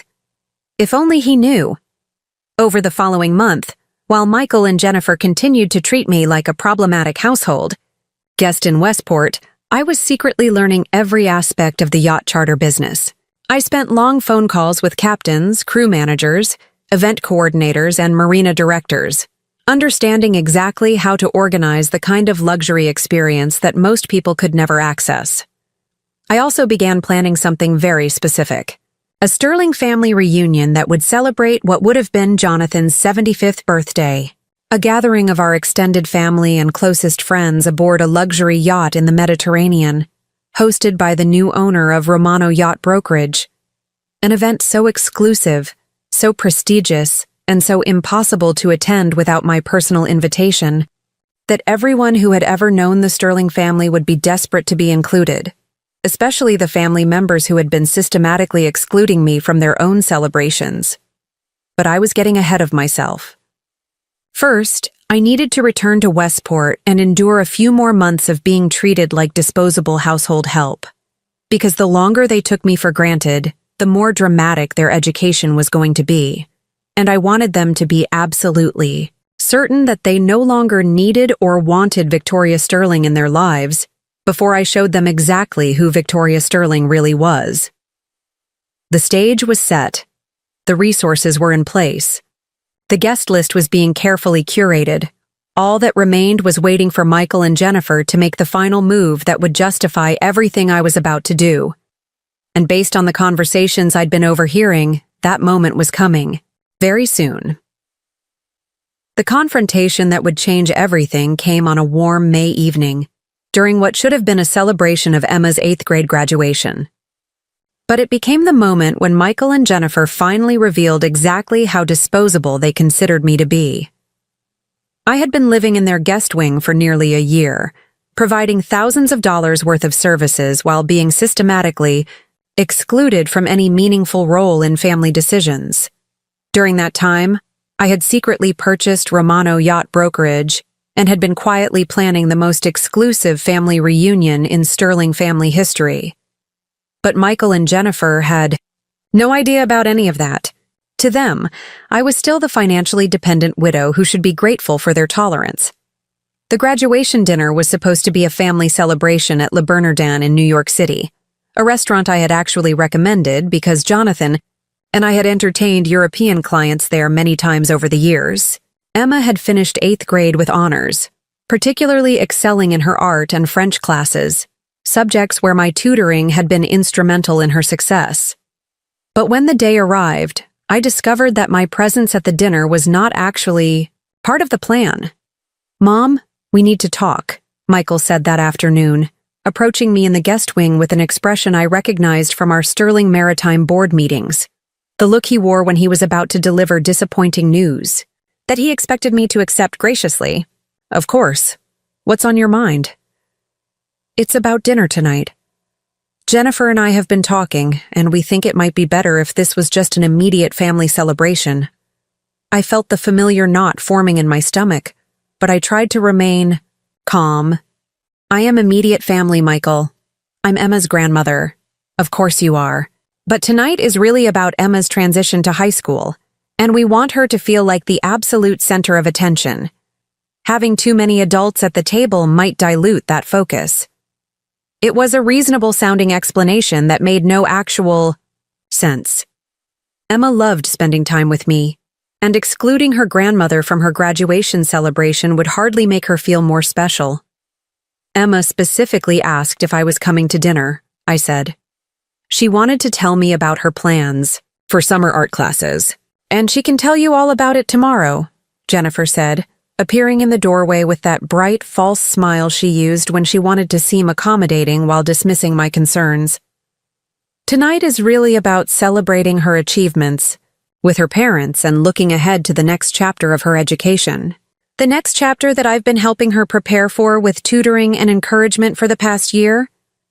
Michael's expression tightened slightly. "Mom, we appreciate everything you've done to help Emma with her studies, but tonight is about celebrating her individual achievements, not acknowledging the various people who've supported her along the way." The casual dismissal of my contributions as merely being one of various people who had supported Emma, was breathtaking in its cruelty.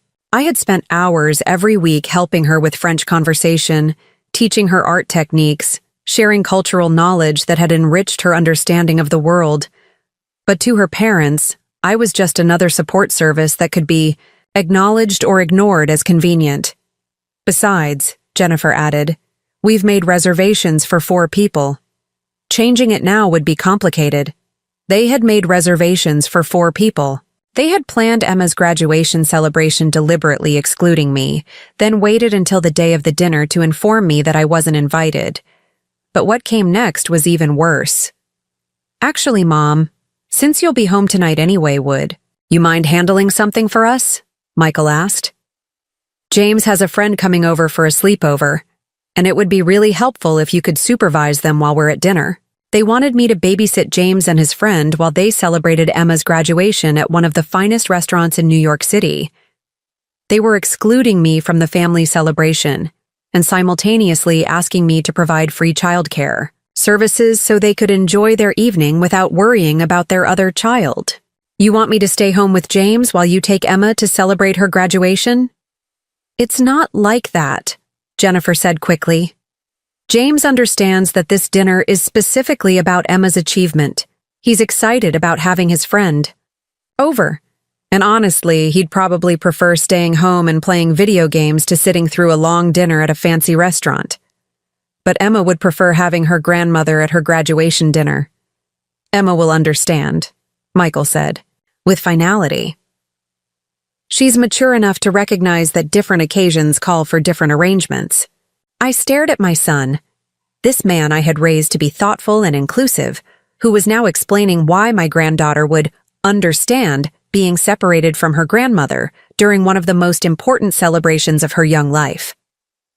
Michael, do you remember when you graduated from 8th grade? I asked quietly. Of course. Do you remember how important it was to you that both your father and I were there to celebrate with you? How proud you were to introduce us to your teachers and friends. That was different. How was it different? Michael and Jennifer exchanged one of their looks, the wordless communication that had excluded me from countless family decisions over the past year. It was different because we were a nuclear family unit, Jennifer said, as if explaining something to a child. The dynamics are more complex now, with multiple generations and different needs to consider. More complex was code for, your presence complicates our preferred family image. But I wasn't done asking questions. Jennifer, when you graduated from 8th grade, was your grandmother there to celebrate with you? Yes, and did her presence diminish your parents' pride or make the evening less special for you? Of course not. But Victoria, you have to understand that Emma's situation is different. She's transitioning to a very competitive high school, where family presentation and social dynamics matter enormously. Family presentation? We want Emma to feel confident about her family structure when she starts high school. Having her understand the clear hierarchy and roles within our family will help her navigate social situations more effectively. I felt like I was having an out-of-body experience. Jennifer was suggesting that my presence at Emma's graduation dinner would somehow undermine Emma's confidence about her family structure and hierarchy. What hierarchy is that exactly? I asked. Michael looked increasingly uncomfortable, but Jennifer seemed determined to make her point clear. Well, Michael and I are Emma's parents and primary decision makers. You're her grandmother, which is a different role with different boundaries. We want Emma to understand these distinctions as she gets older. And you think the best way to teach her about family roles is to exclude her grandmother from her graduation celebration? We think the best way is to model appropriate boundaries and help her understand that different relationships have different levels of involvement in major life events. I was being given a lecture about appropriate boundaries by the woman who had spent the past year treating me like a live-in domestic service while accepting my financial contributions, household management, childcare, and educational support. But Michael wasn't finished. Mom, I think it's time we had an honest conversation about expectations and long-term arrangements. My stomach dropped. This was the conversation I had been dreading but expecting since I'd overheard their strategic planning session months earlier. What kind of conversation? About your living situation and future plans. You've been with us for almost a year now, and while it's been wonderful having you close to the family, Jennifer and I think it might be time to consider other arrangements. That would give everyone more independence. Other arrangements? We've been researching some really lovely senior living communities in the area. Places where you could have your own space, make friends your own age, and still be close enough to see Emma and James regularly. Jennifer picked up the thread smoothly. There's a beautiful community in Greenwich that specializes in active seniors. They have art classes, cultural events, organized travel, all sorts of activities that might be more fulfilling than trying to find your place in our busy family schedule. They were telling me to move out. On the day of Emma's graduation, while excluding me from her celebration dinner, they were suggesting that I relocate to a senior living facility so I could stop being an inconvenience to their family life. And honestly, Michael continued, we think you'd be happier having your own space again. You've seemed a bit restless lately. Like maybe you're ready for a new chapter in your life. Restless. I had seemed restless because I had been systematically excluded from meaningful participation in my own family's life, while being expected to provide unpaid services and emotional labor. What about Emma and James? I asked. They're used to having me here. Emma especially has come to depend on our daily conversations and art sessions. And those can continue, Jennifer said brightly. Just in a more structured way. Planned visits, special outings, holiday celebrations. It might actually be better for the children to have more intentional time with their grandmother, rather than just casual daily interaction. More intentional time was code for less frequent contact under controlled circumstances. Besides, Michael added, Emma and James are getting older and developing their own interests and social lives. They need more independence to grow into confident teenagers. I looked at my son, this man who had convinced me to leave my home and move in with his family by promising that Emma and James needed their grandmother's daily presence and guidance. Now he was explaining why that same daily presence was hindering their development. So you want me to move out, limit my contact, with my grandchildren to scheduled visits, and celebrate Emma's graduation by staying home to babysit James? Mom, you're making this sound much more dramatic than it is, Michael said with the exasperated tone he used when he thought I was being unreasonably emotional. We're talking about a natural transition that would benefit everyone involved. How? Would it benefit me? You'd have your independence back, your own space, your own schedule, your own social life. You're only 70, Mom. You have years of active living ahead of you. Don't you want to explore what that could look like instead of just being available whenever we need help with household tasks? The irony was stunning. After a year of treating me like unpaid domestic help, Michael was now suggesting that I should want freedom from household tasks, as if I had been volunteering for drudgery, rather than trying to contribute meaningfully to family life. But Jennifer had one more twist to add. Victoria, we've also been thinking about the financial aspects of this transition. We know the past year has been expensive for you, contributing to household expenses, helping with the children's activities, all the ways you've been generous with our family. We don't want you to feel like you need to continue supporting us financially just to maintain a relationship with Emma and James. This was perhaps the most manipulative statement of all. They were framing their desire to exclude me as concern for my financial well-being, as if I had been financially straining myself to earn their tolerance. In fact, Michael added, we've been setting aside money to help you with the transition to your own place. We want to make sure you have everything you need to start this new chapter comfortably. They were offering to pay me to leave, money I didn't need, to solve a problem I hadn't created, to accept an exile I didn't deserve.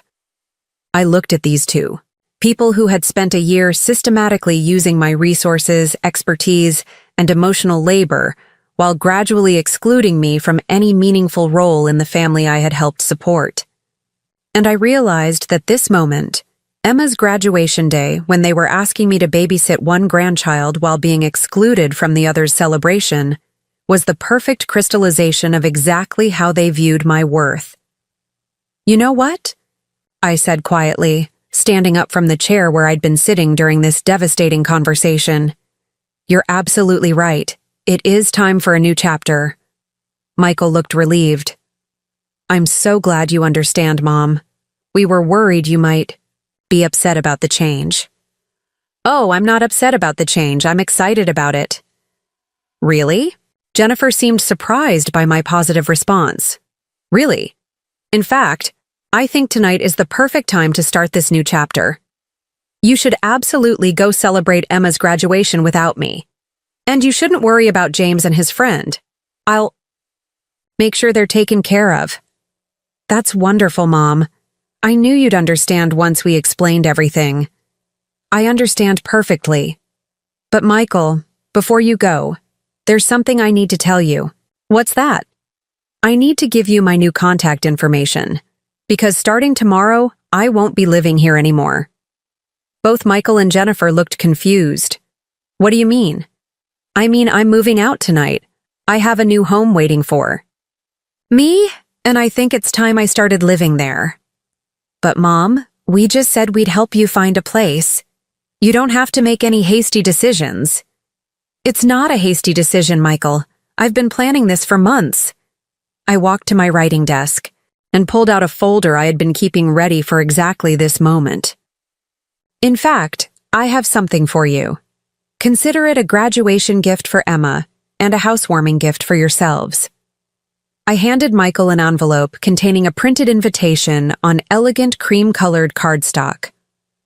"What is this?" "It's an invitation to a Sterling family reunion, a celebration of what would have been your father's 75th birthday. I'm hosting it next month aboard a private yacht in the Mediterranean." Michael opened the invitation and stared at it with obvious confusion. "Mom, this looks incredibly expensive. How are you planning to pay for something like this?" "Oh, I'm not paying for it, Michael. I'm providing it. The yacht belongs to my company." "Your company?" "Romano Yacht Brokerage. I purchased it 2 months ago. It's one of the most prestigious luxury yacht charter businesses in Europe." The silence in the room was profound. Michael and Jennifer were staring at me like I had suddenly started speaking a foreign language. "You bought a yacht company?" "I bought a yacht company, along with a fleet of luxury vessels, exclusive marina relationships throughout the Mediterranean, and a client base that includes European royalty and Fortune 500 executives." Jennifer found her voice first. "How did you afford something like that?" "Well, it turns out that being married to Jonathan Sterling for 45 years and helping build Sterling Maritime into an international shipping empire left me with more resources than you realized. I'm worth approximately $12 million, Jennifer. I could have bought your house 3 times over without touching my investment portfolio." The expressions on their faces were priceless, a mixture of shock, confusion, and the dawning realization that they had been treating a multimillionaire like a financially dependent domestic worker. "But you never said anything," Michael stammered. "You never asked. In fact, you seemed quite determined to view me as someone who needed your financial support and charity. I was curious to see how long you'd maintain that fiction." I pulled out another document from my folder. "Here's the guest list for the reunion. 38 family members and close friends, including several people who've been asking about you, Michael. Dimitri Stavros is coming from Athens with his family. Giuseppe Romano is flying in from Naples. The Dubois family from Marseille. All the European partners who made Sterling Maritime successful, the people whose relationships you've been systematically destroying with your modern business practices." Michael's face had gone pale. "These people are coming to a family reunion?" "They're coming to honor your father's memory and celebrate the Sterling family legacy. The legacy that you've decided you want to modernize away from personal relationships and cultural understanding. And they're all going to be on your yacht?" "They're going to be on my yachts, plural.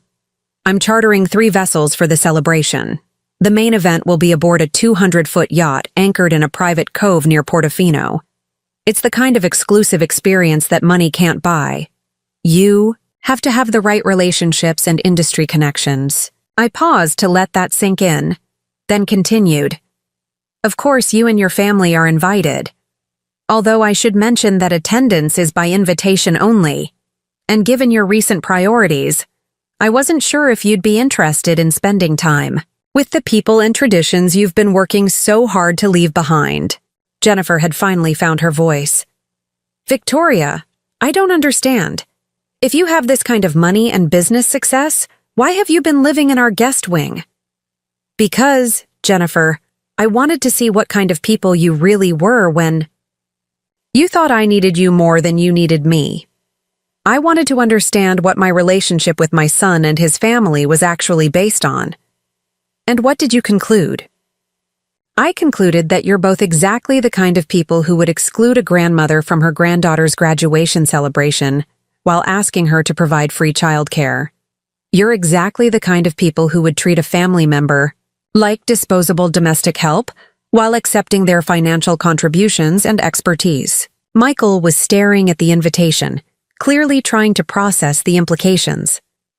Mom, if we'd known about your business and financial situation, you would have treated me differently? Michael, do you understand how that sounds?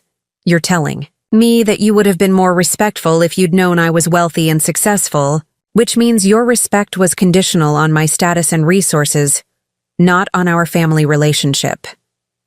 That's not what I meant. It's exactly what you meant. And it's exactly the problem. I picked up my purse and moved toward the door. Now, if you'll excuse me, I have a flight to catch. I'm going to Monaco to finalize some business arrangements and ensure that everything is perfect for next month's reunion. You're leaving tonight? I'm leaving right now. I have a car waiting outside to take me to the airport. But what about James's sleepover? You said you'd take care of them. I smiled. I did say that, didn't I? Don't worry. I've arranged for a babysitter. Her name is Mrs. Chen, and she comes very highly recommended. She should be here within the hour. Consider it my final gift to your household management. Michael and Jennifer looked at each other with panic starting to set in. Mom, wait. Maybe we made a mistake about tonight. Maybe you should come to Emma's graduation dinner after all. Oh, Michael, that's very kind of you to reconsider. But I already have dinner plans. I'm meeting with Captain Morrison and the event planning team to finalize the details for the reunion. But Emma will be disappointed if you're not there. Emma will understand. After all, you said she's mature enough to recognize that different occasions call for different arrangements. I moved toward the door, then turned back. By the way, you should probably know that everyone on the reunion guest list has been asking about Sterling Maritime's recent changes in business practices. Apparently, word has gotten around that the company is no longer honoring the relationship-based partnerships that made it successful. Several people have expressed concern about working with Sterling Maritime under its new management approach. Michael's face went white. What are you saying? I'm saying that your father's 75th birthday celebration is going to include most of Sterling Maritime's former European partners, along with their recommendations for alternative American shipping companies that understand the value of personal relationships and cultural respect. You're trying to destroy my business? I'm not trying to destroy anything, Michael. I'm hosting a celebration of your father's legacy and the relationships he valued. What you choose to do with your business is entirely up to you. I opened the door and stepped into the hallway. Oh, and one more thing. The reunion invitation includes a +1 for spouses and children. Emma and James are absolutely welcome to attend. They are, after all, Jonathan's grandchildren and part of the Sterling family legacy. The Yacht has a wonderful educational program where children can learn about maritime history, European cultures, and international business relationships. I paused to let the irony sink in. Of course, attending would require them to spend time with their grandmother and learn about family traditions. I know that's not exactly aligned with your current priorities, but the invitation is open if you change your mind. Michael and Jennifer stood in stunned silence as I walked toward the front door. The reunion is scheduled for June 15th through 22nd, I called back. If you decide you'd like to attend, you can contact my office at Romano Yacht Brokerage. The number is on the invitation. As I reached the front door, I turned back one final time. Oh, and Michael?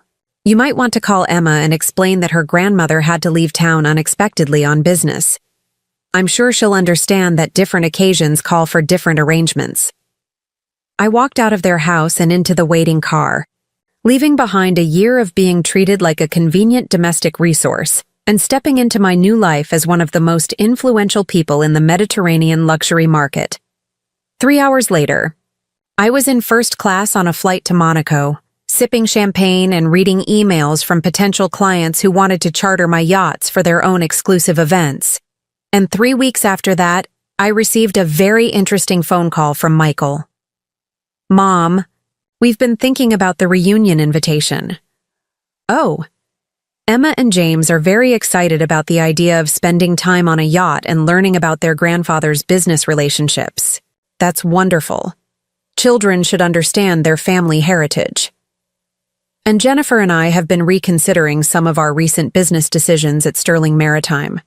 We think it might be valuable to reconnect with some of Dad's former partners. How interesting. So we were wondering if the invitation is still open.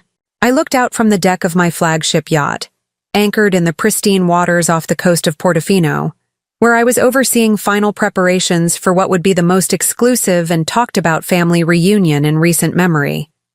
Of course, the invitation is still open, Michael. Your family. Thank you, Mom. We really appreciate it. But I should mention that there are some conditions for attending. What kind of conditions? Well, since this is a celebration of your father's approach to business and relationships, everyone attending will be expected to participate in discussions about the importance of personal connections, cultural understanding, and treating people with respect regardless of their apparent status or resources. There was a long pause. We understand. And since this is a family event focused on honoring relationships across generations, there will be many opportunities for grandparents to spend meaningful time with their grandchildren, sharing family history and traditions. That sounds wonderful. And since this is a reunion of people who value authentic relationships over convenient arrangements, everyone will be expected to treat each other as valued family members rather than as useful resources to be managed. Another pause, longer this time. Mom, we understand. And we want you to know that we've learned a lot over the past few weeks. What have you learned? We've learned that we made terrible mistakes in how we treated you. We took you for granted. We dismissed your contributions. And we completely underestimated both your capabilities and your worth. And we're sorry. We're genuinely, deeply sorry for treating you like anything less than the remarkable woman you are. I smiled, watching the sun set over the Mediterranean while my staff prepared for an event that would be remembered for decades by everyone who attended. Apology accepted, Michael. I'll have Captain Morrison send you the detailed itinerary and travel arrangements. Thank you, Mom, for everything. You're welcome. And Michael? Yes? Pack formal attire. We'll be dining with royalty. The Sterling. Family reunion was everything I had envisioned and more. For 7 days, aboard 3 luxury yachts in the most beautiful waters of the Mediterranean, 38 family members and friends celebrated Jonathan's memory and the legacy of relationships he had built over 4 decades.